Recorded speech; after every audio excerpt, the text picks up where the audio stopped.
Welcome back. Round number 4 coming in. Kira has grown a beard and no. Kira's jumped out for a round and we got the wonderful Graham in today. How are we all today? Welcome back. You were playing today, but unfortunately not victorious. So I am not the best of player. I was on a Walks deck, and we're about to see a Walks deck coming up as well. Absolutely. We short down in our feature match area. On the top we got D-Lai playing Boros, again aggro deck, a lot of fast mana, Chrome Mox, that kind of thing. And on the bottom, Michael Billinghurst playing Walks, as you say, which is going to be interesting to see. I did talk to Michael earlier, and he told me he managed to beat Storm, which is usually a terrible matchup. But very bad side of luck for Richard there, but that's okay. You have to try it out. I love that Richard. So Storm got pointed several months ago, and Richard said, I don't think Storm is good anymore. And he's been playing sort of a Grixis Lurus deck for the past few months. Yep. And then Storm got pointed again last weekend, and I feel like now he said, okay, well now it's a challenge. It's a challenge. To see whether I can win with this deck. It's got Doomsday in it, and he's going to be doing some Doomsday lines and getting people a little bit confused, because that deck card sure confuses me. It sure does. So many options. But in the play area, Gitaxian Probe to start off with. I swear it's Boros, just because D has played a blue spell. Everyone gets to play Gitaxian Probe. That's right. And this is the 2-1 bracket. So if there was a win from either side here, they can potentially ID in. Yeah, that's what we expect. Our 3-0 players, I believe, shook hands at the start of the round, so they've gone off to have lunch. But, ooh, that's a beautiful Chrome Box. Chrome Mox, we've got So it's red turn white 1. spell underneath it looks like. It's turn 1 and D has cast 3 spells. Good, there we go. Which 2-drop do we think that I is? believe that's a Spider-Man card. The things come into play tap. Creatures come into play. Oh, Spider-Woman? Spider-Woman, yeah, that's the one. Great. That's pretty good. Artifacts and creatures your opponents control and attach. Not too many artifacts in the Walks deck. But there's a lot of mana dorks, and those mana dorks aren't being online as soon as they can be. And you like to be able to block as well against a Boros deck, really. Michael is fetching a land, I believe. Yeah. Didn't just not play a land. So we can see a skimmer there. Can't see any of the other cards. Kishla Skimmer, and I think that's a Dismember. Yeah, that was Second from the left. Hmm. An island. A black card. I think that might be a Cling to Dust. Second from the right on the top. Cling to Dust sounds about right. Who knows what the other card is. So a fetch from Michael, going to find Savannah. Spider-Woman will come across for 2. Oh, we saw We've got a Swamp and a Scrub right down the bottom. something that dealt with the Chrome Mox. Is that a prismatic ending? That'll be Prismatic Ending. I've never seen that prismatic ending before. That's cool. One of the new arts. Sure. Yeah, so cutting the mana production there, taking out Chrome Mox, which is a really powerful play. 2 cards invested in that Chrome Mox. You want the red-white deck to be playing on your terms, not ahead of you. Especially when they're already on the play, and then they put a Mox in play, and it's like, you're so far behind. In fact, we're going to see... Elegant Parlor put a bolt in the bin. Yep, that one... I mean, it is good at removing some of the creatures that the Walks deck plays, but with no follow-up 2-drop, you sense that D is lacking pressure. It really is just looking for another threat. Yeah, definitely. It's interesting, though, just Michael's land that he's got over there just not quite matching up with what he's got in hand. Yeah, so we're going to see Dismember cast for 2 life, I believe. Down to 15, and then... Is that a path to exile? I think that is a path to exile. Should it be a path from the on D side? From D side, yeah. So D, in response to the Dismember on Spider-Woman, D says, I'm going to path to exile my own creature to go find a basic land. We're at 3 mana, the deck can start working now. Yeah, absolutely. There are a lot of really powerful 3-drops. You sort of talked about the fast mana, and the idea there is that you're going to try and use the Chrome Mox to accelerate up to those 3-drops early, right? Traditionally, it's a lot of Blood Moons, that kind of thing, but also just a lot of other really powerful 3-mana threats in this format, and especially in the red and white colors. And on Michael's side, he's got a Teferi, it's been kicked up already. Yep. That one, the forcing your opponents to play at sorcery speed is not the most impactful in this matchup. There are matchups, obviously, where it turns off all your opponent's counterspells and it's amazing. This is really something where you're probably boarding the start post board, but it's got the potential to maybe return one thing to hand if whatever D puts down doesn't have haste. Yeah, potentially it's unsummon and draw a card, Yes. And that being the floor on the card is why this card is so powerful. That's kind of the worst it can get is bounce a creature and draw a card, Definitely agree there. So I think there's a pre-war formal wear that Dee starts having a look at, deciding whether or not she wants to put that into play or not. Yep. And what are we getting back there? Is it just the Spider Woman? It's just the Spider Woman in the graveyard, so not a ton of options. Yeah. Still, it's not the worst Spider Woman, and she does decide to go for that. Obviously, Mike doesn't get the creature back. Oh, of course, it was exiled by Path to Exile. It was next up by Pastor. Not actually in the graveyard, so we're just going to play Ishless Skimmer. Okay. And then we're going to Cling to Dust. Cling to Dust, I won't sing. Draw 2 cards. I love Killer Skimmer. It's a great card. It's very much Michael's predetermined path of I want to journal as much as possible. Yeah, this is very much a Michael card. And look, 2 birds in play. Yeah. Bird Tribal. Bird Tribal, is there a Legislator to go with it? Don't think that's a Skimmer good card. definitely a card that Michael has been championing for a while in these decks. It's just a really powerful 2-mana creature that, yes, you have to do a bit of work.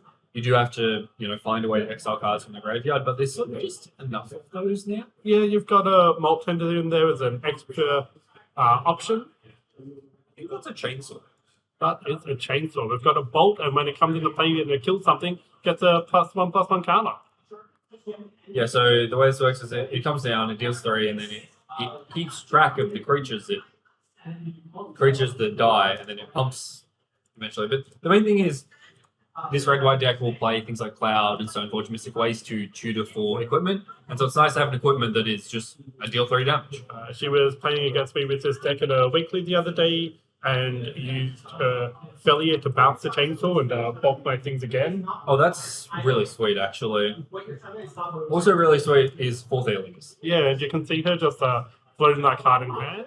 Not quite at the time that she wants to cast it, but once we get a few more mana, we can get in a big swing. Well, looks like we did cast it there. Oh, did she? Just Well, okay. Highlander is tapped into the graveyard, Okay, I'm just not paying enough attention to this game, I see. but I believe there was a counterspell. I missed it. Oh, Okay, we've got Metamorphosis Fanatic off the top. that's pretty nice. And D says that's enough. No, that's enough. I'm done. Who Let's needs move on. walks? Who needs to combo? We're just going to play a better mid-range player. Well, there's not much better mid-range plan than Metamorphosis Fanatic. 2 mana 4/4 that also reanimates a thing is It's pretty good. pretty good, pretty powerful.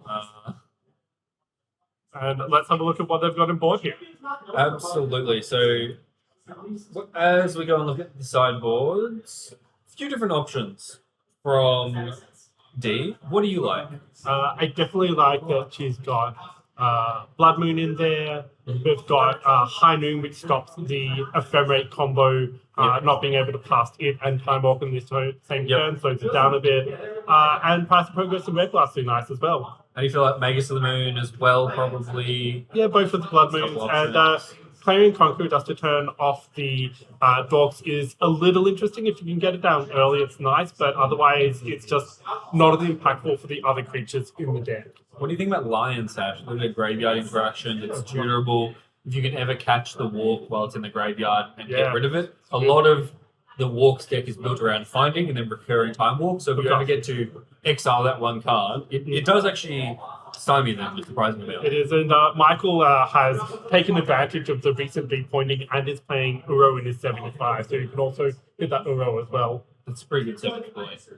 That is sort of the thing with walks is, for the longest time, time walk's 5 points.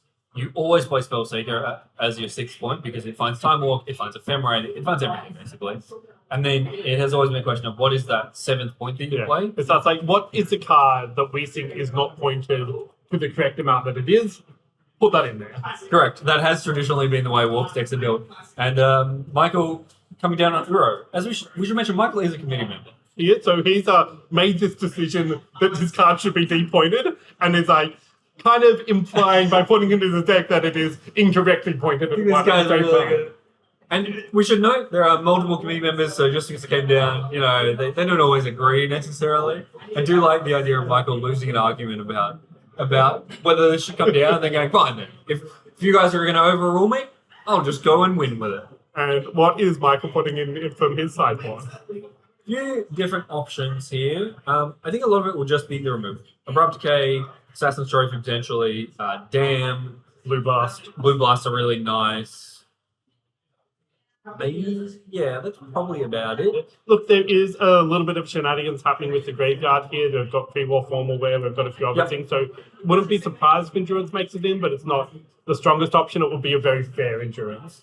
Yeah, for sure. It is definitely a fair endurance. So some options there from Michael. Michael, a very experienced Wolf player, has played it a lot. We've also seen D a few times on the Plenty of Games Open series throughout the year. So always nice to see some familiar faces and, familiar decks. Players who have put a lot of time and effort into mastering their decks and the intricacies of their decks, and even just the intricacies of how you build your deck can matter a lot. Stuff. So looks like Michael's made his decision on what's coming in. He's still making a few more choices there. It's tricky. There are a lot of options. The Warp deck is one that, we saw it in that game. We were talking about it as a combo deck, and then Michael just sort of put creatures in play, put large creatures in play, and won that way. And that is one of the strengths of the Warp deck, is it's secretly also just the most powerful mid-range deck. It is. But the boss deck there, it did stumble a little bit. It didn't have a second turn creature. It didn't have that land straight away. If it can get going really early on and deal that early damage on, it's still got a lot of a chance, especially if it's got that early moon play as well. Now, I know there is one of the questions when building these Warp decks is what your fourth color is. These decks are always beige, so green, white, and blue. But then there's a bit of a split between Michael's playing black cards for Ketchumos. We saw Cling to Dust. We talked about Abrupt Decay in the sideboard, some of that removal. Black Overlord as well, Overlord of the Bale Merc. But you played red cards today, is that right? Yes. Tell me a bit about that, the difference there. So it basically means that if you're playing against a fair matchup, you're going to do better. Like you said that Warped is a better mid-range deck. The Omnath version is an even better mid-range deck, I would say, than this is. Sure. It's also got a lot of mana production. You can get it off Nissa, you can get it off Omnath, and it uses that to play a lot of 5-drops that otherwise you really wouldn't be playing. At the same time, those are all pretty fair cards. So you've got Fury, Solitude, Wistfulness, and Quantum Whistler at the moment. And can also play those for free if you don't have that 5 mana anyway. Oh, yeah, so you really do get better fair cards. You talk about Omnath or Fury and Solitude as well as these. They're good against other people who are doing fair things, but the trade-off is without the black cards, one of the big things you lose is discard spells and severance. And I am not very good against combo decks, and I lost against some combo decks. Yeah, absolutely. And of course, then there's the secret third option, which is the Nathan Smale option of black, Deadpool. black, but then also his 7th point is Deadpool. So, bit of both. Absolutely. And I was talking to him on Wednesday last week, and he said he tried her out, and Deadpool's still there. That is high praise for Deadpool, but That is. So we've got a turn 1 Giver of Runes off D and just a Hedge Maze from the other side. Giver Rune's really nice. We did talk about there's some removal in this deck, but not a heap of removal in the Warps deck, so that Giver of Runes is potentially going to be very good.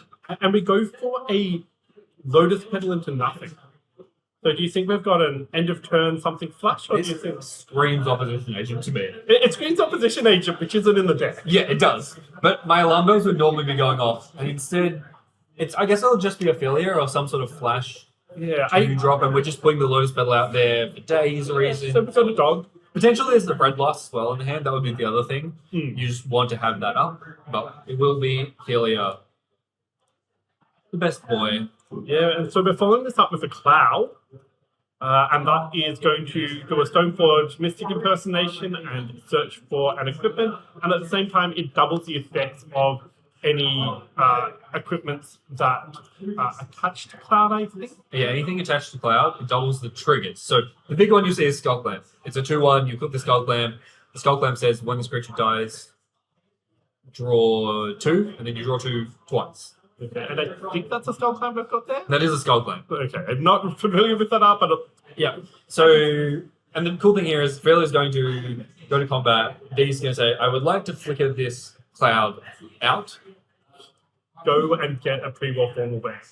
Now, the sneaky thing with pre-war formal wear is that it doesn't actually combo with Cloud, because when it comes into play, if card's in graveyard and it gets equipped to it, it doesn't quite realize in time that it's attached to a creature. Yeah, it won't trigger twice, but it will just get Cloud back or get Philia back. Not to mention this Giver of Runes is here also being very problematic. So It is, and I wouldn't even be surprised if she went and got the chainsaw as well. That's a perfectly valid option considering there's nothing in graveyard yet. Just get a little bit more aggressive on board. it will instead be the pre-war formal where Lion Sash the other one, right? That is an equipment technically. That is. So actually a really nice toolbox of equipment in this deck. Michael is definitely feeling the pressure now. Yeah, this Really is turn needs- 2 and we've got Forcings on board. One of them is a Lotus Petal, admittedly, but Still, I'd be scared. I'd be quite scared. So we will see Dismember on the Giver of Runes. So we've dealt with the first piece of protection. Now we need to deal with the rest of them. Michael down to 16, I believe, off that. We're down to 14 because the no 16 you're right. 16, yeah. 2 off the dog, 2 off the Dismember. Has drawn a couple basics, which we talked about the Blood Moons being one of the most powerful sort of sideboard cards.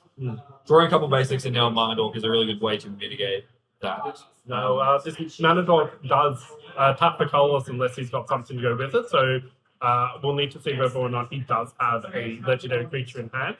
Yep. And both a Lightning Bolt and a Red Blast in hand for D. So really good interaction here. He goes to combat and Michael, so please go to the beginning of hold combat. on 1 second. While this Giver of Runes is still gone, you take the opportunity to cast Abrupt Decay. We don't Deal need a with third equipment off card yet. Yep. Let's done the Skull Clan. So We to the card and we draw 4 cards.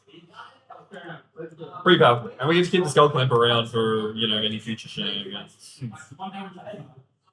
There are so many printings of Skull Clamp, and a lot of them have different art. Here we go. And yeah, is that an Ocelot? That is an Ocelot Bride. That's a Store Champs Ocelot Bride.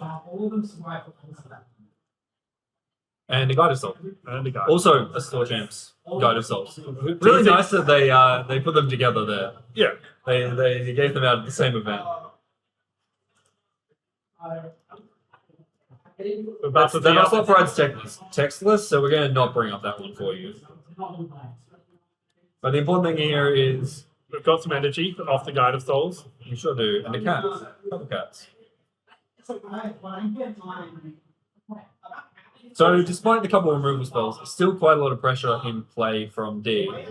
And Skullclamp really nice with the 1/1s. But on the other side, this is where we start to see Michael shift from, I don't have to be a mid-range deck. I can, if you're going to spend all this time putting creatures in play, I have the ability to threaten to just do things with time. Yeah, and he holds up the Ephemerate there, so he's got protection from any removal. If he wants to get rid of that, he's going to have to do 2 pieces of removal on that at once. Yep. And I do believe there is both a Lightning Bolt and a Blue Blast in hand. So there are a couple options. A blue destroying blast, also known as a red blast. Yeah, that's the one I meant. Yep. Correct. Precisely. And now we're going to... That's an unlicensed test, I believe. Yeah, we're finding that with Enlightened Tutor. Oh, that's an Avatar Enlightened Tutor. Avatar Enlightened Tutor. Enlightened Tutor recently went from 1 to 0 in the recent points update. So both of the players are taking advantage of the fact that cards lost points. Yes, absolutely. I thought you were about to say both players are playing Enlightened Tutor, and I was really excited to see what Michael was finding with Enlightened Tutor. I mean, Enlightened Tutor for Bursting Pod wouldn't be the worst thing in the world. So we saw Enlightened Tutor for Oath of Druids at a Breach Pond earlier today. Nice, It looked nice. really good. That can also get the Underworld Breach. So Yep. I would say this is what you want from D's side.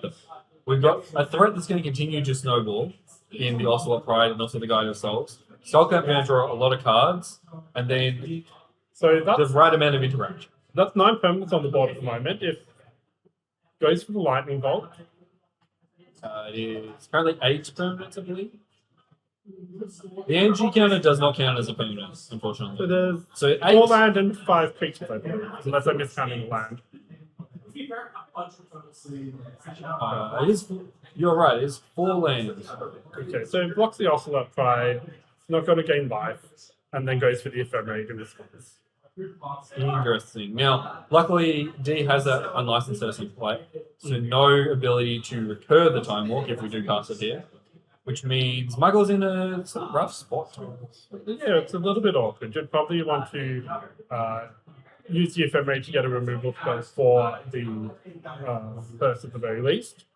But Yeah, that's what we would probably expect. Upkeep, we're going to see the ephemerate come back. But in response, we will leyline. Ooh, in response, so we're going to leyline binding before the ephemerate goes off. that's really Get nice. rid of the hearse and let you ephemerate in peace. And now we get to cast Time Walk. This ephemerate flickers, we can go get Green Sun Zenith. Yeah, So this turn we Time Walk. Next Green Sun turn. Zenith or Neoform both work. Yeah, you're right. Neoform is better. So we go get Time Walk, we cast Time Walk, we untap, we Neoform. Yeah, we Neoform the spell seeker into a Timeless Witness. That gets back Ephemerate. We cast Ephemerate. That gets back Time Walk. And I think we need a land either this turn or next turn. Yeah. So you'll need a land for the next time you want to ephemerate. Yeah. Yeah, so go get Neoform.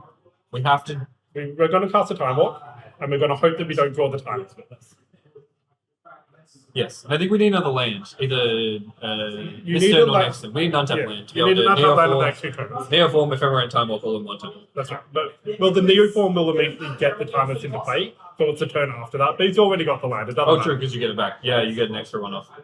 Well, I was thinking you put the Timeless in play and you have to get back the Ephemerate that time. Yes. In the end, it doesn't matter though. There's even a mana dork here to make it really easy. We'll see if Michael gets in for one first. No, okay. Well, No, he's just going to demonstrate a loop, and we should see a quick succession here.